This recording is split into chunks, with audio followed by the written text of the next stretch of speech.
Добрый день, друзья! У нас закончена работа над очередным камином. Хотел бы немного рассказать о ней. Конструкция камина вполне обычная. Каминная топка Ферлюкс и облицовка из талькомагнезита. Дымоход модульный, сэндвич, выведен через стену на улицу.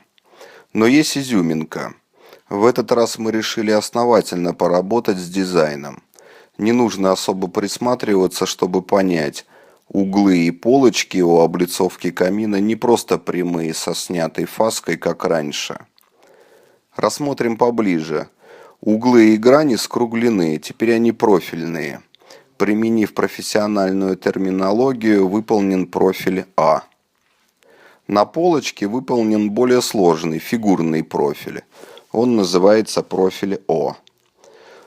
Нужно отметить, что при строительстве кирпичных печей и каминов мы уже много лет используем профильный кирпич, изготовленный у нас в мастерской.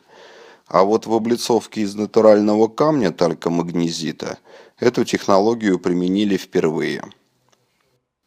Как это повлияло на внешний вид, судите сами. Одно могу сказать точно, наш заказчик очень доволен. Да и у нас самих есть некоторое чувство удовлетворения выполненной работой. Также хочу добавить, что на этот камин мы установили новую ручку шибера, кованый лепесток.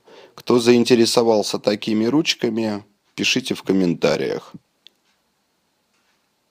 Итогом нашего эксперимента будет существенное расширение модельного ряда каминных облицовок нашего производства.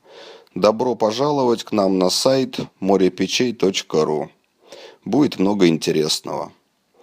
На этом я с вами прощаюсь. С вами был Хякинин Михаил. Всего вам хорошего. До новых встреч.